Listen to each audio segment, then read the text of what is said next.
merci beaucoup à l'écran di suñu sponsor ci matinal bi niñ leen ko doon waxee sànq dañuy dalal Souleymane Niang tey jëlee ci àjjuma ci jàngat bi Souleymane maa ngi lay nuyu di la ziar. maa ngi lay fay bu baax soxna Nata di nuyu mbokk yi toog ci plateau bi. Chérif El Hadj Malick ak Ibou di nuyu suñu mbokk téléspectateurs yëpp. tey jii Souleymane moom kilifa la kenn du ko naataable. ku fi dul kilifa waaye nag bàyyiwuñu kenn nag ñoom dañuy tooñ rek. fii kan moo fi dul kilifa. man daal Souleymane laa tudduma keneen tey Souleymane ci li nga bëgg a taxaw ci mooy koom-koom fii ci réew mi. li ngay nëbb dina feeñ de. kon nar a gàllankoor rawatina jafe-jafe yi am ci sous région bi non yow Malick kilifa nga yow tamit. ah très bien kenn jaxase ma ak yow. waaw kay. soxna Naata dëgg la li waral waxtaan boobu. moom mooy li xew ci Afrique de l'Ouest. gis ngeen li xewoon Mali. ay bés ak weer yi ñu génn. yàggul Burkina Faso tamit mu am ay yëngu-yëngu yu fa am. maanaam benn coup d'état militaire. mu indi nag laaj bi lan mooy njeexitalu yëngu-yëngu yooyu yi am ci sous-région bi. ci koom-koomu sous-région bi rawatina nag ci koom-koomu Sénégal. ndaxte Sénégal day jëflante ak réew yooyu lu mel ni Mali wax nañ ci lu yaatu. xam nañ ni boo jëlee li ñuy exporté ñun Sénégal ñeenti xaaj benn xaaj bi Mali la jëm. presque 500 milliards de francs CFA yoo xam ne. en 2020 493 milliards. yoo xam ne suñu ay exportation ci Mali la dem. xam nga loolu bu demee ba am yëngu-yëngu foofu. ndee sax bi ñu tegee ay sanctions ci ñoom dañoo yemale sanctions yi am ay produits yoo xam ne ñun dañ koy exporter ñu génnee ko ci li nga xam ne dañ koy tere ñu koy jëflante ak ñoom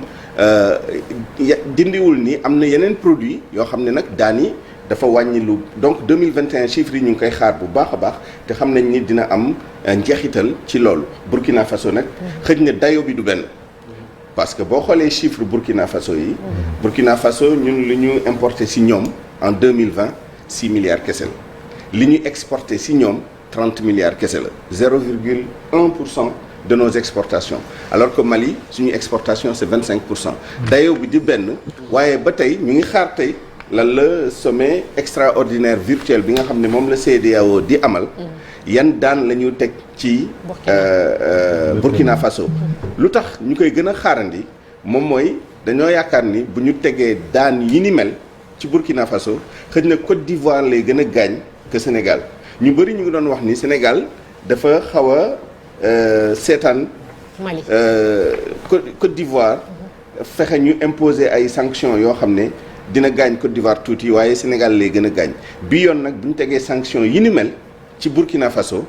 amaana Côte d'Ivoire lay gën a laal que Sénégal ndax chiffre yu mu leen jox yi moom mooy ñun li ñu jëflante exportation ak importation ak Burkina Faso dayo bi tollul ni lii Côte d'Ivoire di jëflante ak Burkina Faso loolu tam dañ ci bàyyi xel bu baax a baax. gis nañ nag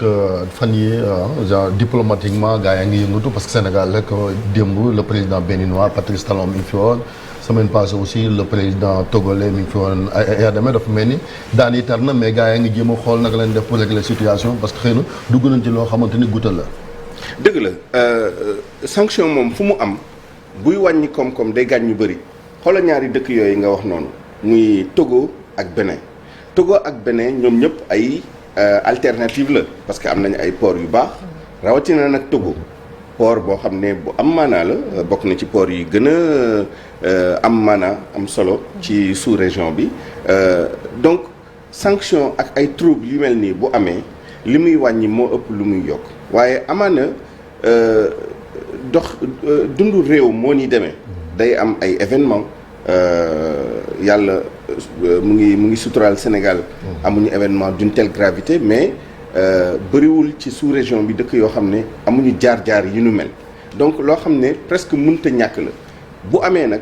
ban taxawaay la réew yi mën a am pour non seulement mettre la pression ñi nga xam ne ñoom ñoo jël nguur gi foqarti ko ak yi ni mel mais en préservant intérêt yi fu mu nekk nii lu tax ñëpp jaaxle moom mooy dafa am loo xam ne day gaañ dëkk bi gaañ dëkk bële xam nga ku nekk yaa ngi xool ban jeexital lay am ci sa économie Sénégal Côte d'Ivoire Bénin Togo ñoom ñëpp dafa am foo xam ne dafa leen fay gaañ tuuti waaye li ëpp solo moom mooy njeexital bu muy am ci sous-région bi parce que am na loo xam ne nag ñu ñëpp ñoo ko bokk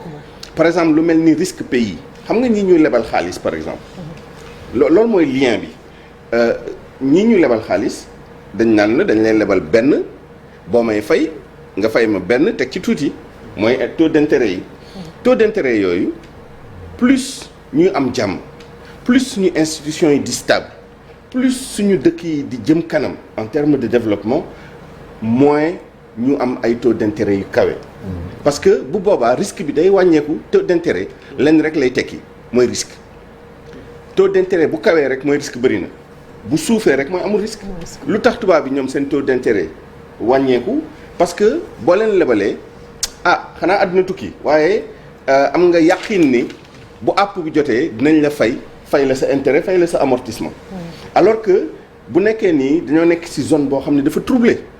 doo xam kañ la coup d'état militaire di am doo xam kañ la guerre civile di am doo xam fan la jihadistes yi ñëw dal ci kaw nit ñi doo xam et cetera bu boobaa nit ñi non seulement pour ñu lebal la pour nga lever des fonds au niveau international parce que sur marché intérieur bi parce que ñun UEMOA marché intérieur la ñu am bu la Ivoirien lebalee yow Sénégal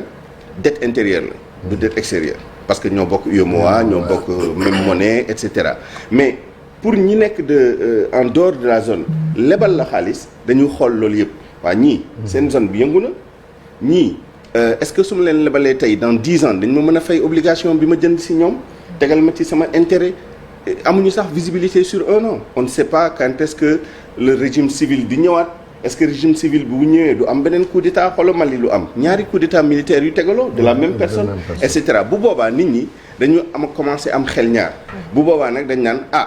ñun de amaana parce que am na ay fonds yoo xam ne loolu mooy seen spécialité les hedge funds ñoom ay pays risqués ay sociétés risquées ñooñu la ñuy lebal mais bu boobaa au lieu de 5% comme là actuellement Sénégal entre 5 et 5,7% la ñu leboo mais bu boobaa dañ naan bien que Sénégal c'est un pays stable waaye dafa nekk ci zone boo xam ne dafa yëngatu kenn xamul dans 5 ans ce qui va se passer au Sénégal bu boobaa dañ naan non duñu leen lebal à 5%. 15% lañ leen di lebalee nit ñi nag dañuy xeeb diggante 5% et 15%. waaye 10% boo ko yokkee ci taux d'intérêt sur 10 ans ay intérêts yoo xam ne day capitaliser wu parfois tous les 6 mois au lieu de même chaque année am na yoo xam ne tous les 6 mois lay capitaliser wu au bout de 10 ans c'est beaucoup d'argent. loolu mooy njeexital yenn ci njeexital yi. yaa ngi ko doon wax sànq Souleymane xëy na dina baax ci 2020 bi ñu xool yan njeexital la yi am Mali ba ñu defee sanctions yi mot na 3 semaines presque est-ce que jarul tam ñu def benn taxaw seetlu jàngat xool conséquences yi mu am ci économie réew yi nga xam ne ñoom ñoo seqandoo CEDEAO ak UEMOA te ci loolu ñu xool ban taxawaay la ñuy am ak Burkina Faso pour bañ yëf yi gën ñoo gaañ réew yi ko seq. c'est très important j'espère que dina bokk ci waxtaan yi nga xam ne tey jii. njiitu réew CEDEAO yi dinañ ci waxtaan te gëm naa ni visite yi nga xam ne moom la président yi di def Bénin Togo ñëw ci Sénégal parce que xam nañ li dox diggante Sénégal ak Mali xam nañ rôle bi nga xam ne président Macky Sall dina ko am à partir du mois de février en tant que président en exercice de l'Union africaine xam nañ aussi taxawaayu Sénégal au plan diplomatique et cetera parce que ñu ngi commencé yëg njeexital bi. parce que mooy li may wax sànq rek dafa am loo xam ne ku nekk ci ñun la waaye gannaaw dem nañ ba nangu ñun ñëpp ñu nekk benn depuis des années et des années. muy CEDEAO rawatina nag UEMOA parce que UEMOA zone monétaire la zone économique la zone douanière la et cetera ñu boole suñu wërsëg ak suñu yaakaar yëpp depuis des années di construire. bu demee ba ñu gis loo xam ne day wàññi doole loolu laaj na président yi gannaaw bu ñu wonee parce que dafa am yoo xam ne dafa mënta ñàkk coup d'état militaire bu amee chef d'état yi mënuñu toog bañ a def dara. mais bu ñu ko defee publiquement amaana ci suuf ci li nit ñi yëgul dinañ xool nan la ñu fexee di waxtaan nag ak ñi nga xam ne ñoom la. gis ngeen président le nouvel homme fort du Burkina Faso le colonel là Damiba mu ngi commencé joxe des signaux positifs que oui bu jotee waaye nag ci loo xam ne suñu peuple moo ko décidé souverainement dinañ def transition vers le civil waaye joxewul date joxewul app joxewul des conditions très précises waaye bëgg na wone ni ñun ñëw ñu fi pour toog waaye nu mu mënti demee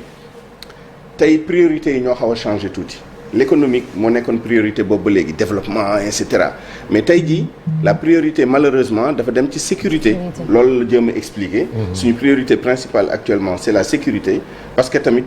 on a beau donner aux civils bu sécurité bi ak stabilité bi amul njeexital bi nga xam ne moom la trouble yi am loolu tamit ci lay am parce que insécurité fu mu am risque day yokku taux d'intérêt day yokku jëflante bi day wàññeeku circulation des personnes et des biens day wàññeeku gis ngeen les groupes extrémistes là nu ñu fexee pour corridors yi ñu tëj ko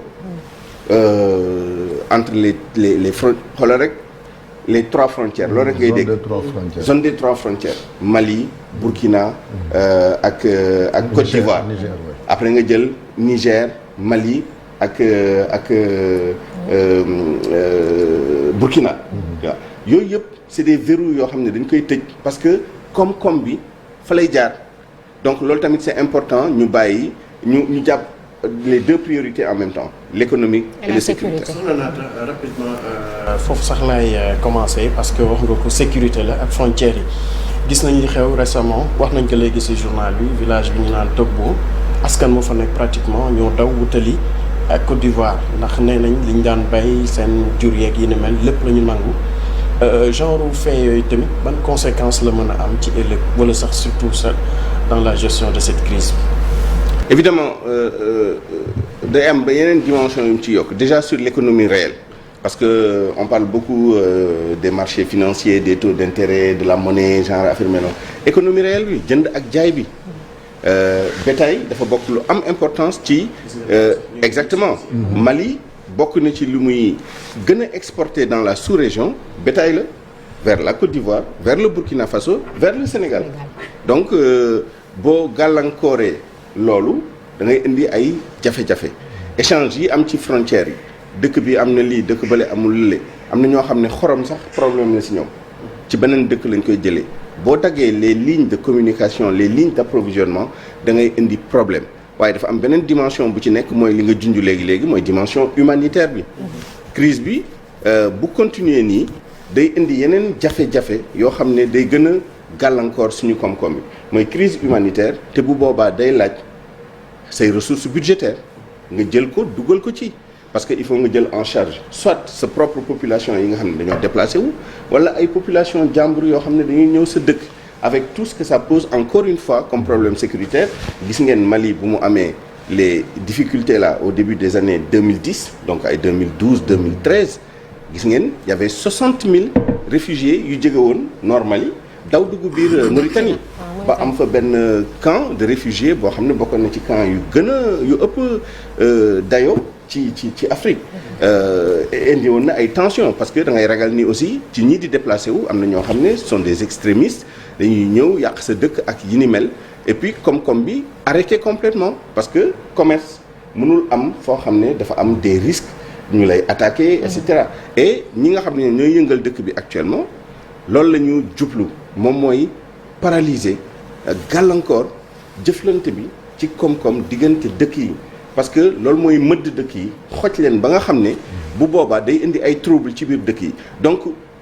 suñu dirigeants yi ci réunion yi ñuy am yi virtuelle ou présentielle nu mu mënti demee war nañu bàyyi xel loolu te yaakaar naa ñu ngi ciy bàyyi xel looloo indi aussi demante bi ak dikk bi waxtaan bi nga xam ne ñu ngi koy amal pour xool nan la ñu préserver trajectoire bi nga xam ne CEDEAO ak UEMOA amoon nañ ko sur la voie du développement et malheureusement trajectoire boobu insécurité bi mu ngi koy casser te Sénégal ni mu ko waxee sànq ñu ngi sant yàlla ba léegi xëj na amaguñu yenn problème yi waaye sous-région bi bu continuer nii te yaakaar naa loolu la président yi ragal aussi parce que Burkina ak Mali fu ñu amee jafe-jafe yu mel nii contagion bi kenn mënu ko génnee ci waxtaan bi da ngay ñaan mu bañ a egg ci yow waaye effet contagion boobu il faut nit ñi bàyyi ci xel. parce que y a 3 pays yoo xamante ne ay régime militaire la na am muy bu dee espace CEDEAO même si exactement Burkina Mali Guinée te on sait jamais Niger tamit ñi xam nga on sait jamais parce que ñu ngi naan à qui le tour absolument mais te Souleymane ci wàllum sécurité bi est-ce que gënul woon yenu maanaam njëkkoon a lijjanti loolu xaj na corrélation bi am diggante crise sécuritaire bi ak économique bi moom moo jur lii booy xool Burkina kii di Damiba bokk na ci ñi nga xamante ne ñoo nekkoon ci Sahel bi di xeex di jàmmal jàmmaarloog terroristes yi te dañuy wax ay jafe-jafe ci wàllum arme ci wàllum yeneen jumtukaay bu mu mënti doon ak Mali loolu moom moo dem sax ba indi ba ñuy rebelle wu contre pouvoir yi nga xam ne ñoom ñoo fi nekk. loolu li tubaab di wax dilemme bu mag a mag la ci suñu dirigeants yi bu ngeen remarqué suñu dëkk yi. amoon na benn jamono boo xam ne lii dirigeants yi gënoon ragal. mën naa ci génnee Sénégal wax dëgg yàlla parce que loolu tiituñu ko woon ci bien que. mënuñu si génnee suñu bopp complètement mais li ñu gënoon ragal moom mooy coup d'état militaire. taxoon na ba suñu dëkk yi yu si gën a bëri investissement yi nga xam ne yu nécessaires yi waroon am. ci force de défense et de sécurité yi defuñu ko. mu affaiblir looloo indi bi gars yi ñëwee tamit seen puissance de feu seen organisation seen détermination seen motivation. wuute lool ak li ñu fekk waroon jàmmaarloo ak ñoom. dem na léegi nag ba nit ñi comprendre nañ loolu commencer di renforcer seen armée yi waaye loolu dafa am benn effet négatif bu muy am aussi moom mooy que ni tey jii da nga war a am ay forces spéciales da nga war a am ay benn pàcc ci sa armée boo xam ne wax dëgg yàlla war nga leen jox armement former leen et cetera et cetera ñooñu tamit bu ñu demee ba ci biir boo remarqué Mali. ñi jëloon pouvoir bi waxuma la sax ñi fi nekk nii Goïta. mais même avant. c'était les forces spéciales. c'est souvent des bérets verts des bérets rouges. tey jii boo jëlee Burkina Faso c'est la même chose. Guinée c'est la même chose. c'est des gens yi nga xam ne au sein de l'armée dañu am niveau d'armement niveau d'organisation de détermination de motivation puissance de feu boo xam ne reste armée bi amuñu ko. bu boobaa loolu tamit day am risque bu ci nekk. surtout nag boo jëlul les mesures nécessaires et ça j'attire l'attention c'est très important. gis nga booy jiite dafa am yoo xam ne warula ump boo amee armée c'est sensible nit ñi war nañu am motivation war nañu am encouragement waaye fu ñu gëstu war nañu gis seen ay njiit parce que li ñu leen di laajuñu ko keneen jël sa bakkan teg ko ci xottu gerte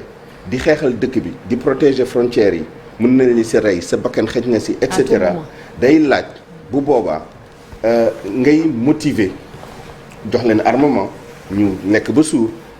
bañ a am yenn xel ñaar yi mënoo nekk ci front bi di xalaat ñëw sa kër lekk ñu wala affaire donc yooyu yëpp c'est très important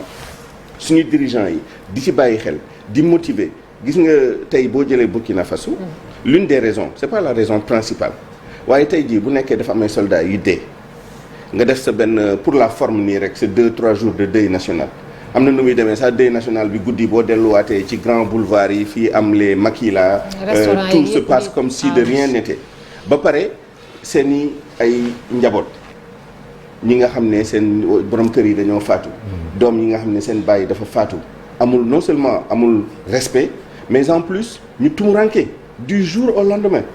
xam nga loolu tamit day tax ba ñi nga xam ne ñoo yore ay armes ba pare xam nañ ni xëjuñu ci kenn bu ñu yeewoo tey jii ni dañuy jël pouvoir bi xoolal Burkina en 48 heures les gens ont pris le pouvoir te amul woon benn résistance bu leen mën a téye donc ça c'est important aussi que nit ñi di ci bàyyi xel donc effectivement la sécurité c'est une priorité boo xam ne war nañ ci investir lu mel ni Sénégal wax dëgg yàlla il faut reconnaître que année yi passé même buñ ci communiqué wul bu bëri nit ñaa ngi investir bu baax a baax mais il faut que ce soit une armée professionnelle respectée ñu teg ko ci place am jox ko li ñu ko war a jox ci motivation ci toppatoo ci aar ci yiir ba nga xam ne dinañ mën a def seen liggéey fekk duñ ci am xel ñaar waaye nu mu mënti demee sa armée nu mu mënti toll boo demee ba insécurité wër la dëkk yi nga taqalool yëpp nekk ci guuta am ay troubles yi ni mel ay coup d'état militaire ay insécurité ay extrémisme religieux ay groupe armé ak yi ni mel loo dëgër day toll foo xam ne doo ko antan donc c'est important que au niveau régional ñu continuer di xeex phénomènes yooyu ensemble sans fragiliser qui que ce soit fu mu nekk nag loolu mooy problème bi nan ngay amee une bonne combinaison pour que processus démocratique yi les institutions l'ordre constitutionnel soient respectés mais en même temps ñu bañ a fragiliser économiquement des pays ba ñu daanu ci loxo ñi nga xam ne ñooy saay-saay yi nekk ci sous-région bi di indi fii ay jafe-jafe. dëgg la coup d'état moom musiba la. ci réew moom musiba naaru laay la mun na ci gars yi dellu ginnaaw bañ ko def et puis comme ni nga ko waxee aussi dami daal mii ñu def coup d'état libéré Diendéré mi loxoom takk lépp ci li faat tànk Sankara mooy ñi itam fan jëmee Burkina kenn xamul ko. absolument pas seulement Sankara mais c'est lié avec les groupes djihadistes absolument même bu nekkee c'est pas établi mais laamee dañ ko laamee ba nga xam ne te musul am weddi boo xam ne weddi bu sax la daal boo xam ne mën na dindi teggi tuuma ci moom ci relation yooyu donc vraiment c'est des choses yoo xam ne mu ngi am dans d'autres pays mais mën na am njeexital non seulement au plan économique mais au plan sécuritaire ci suñu réew yi donc il faut absolument que leadership bi nga xam ne Sénégal am na ko te ñu gën ko formaliser ci présidence en exercice Union africaine bi ñu dund ko ba pare doxee ko pour vraiment xool nan lañ mën a indiwaatee jàmm parce que ci jàmm rek le développement mën a am malheureusement bu jàmm amul effort yi ñu def décennies yi passé yëpp ba nekk ci benn trajectoire boobu dañ koy casser bu soobee. merci beaucoup merci Souleymane Niang ci jàngat bi di ko sant di ko gërëm bu baax a baax léegi dañuy jàll ci focus culture bi.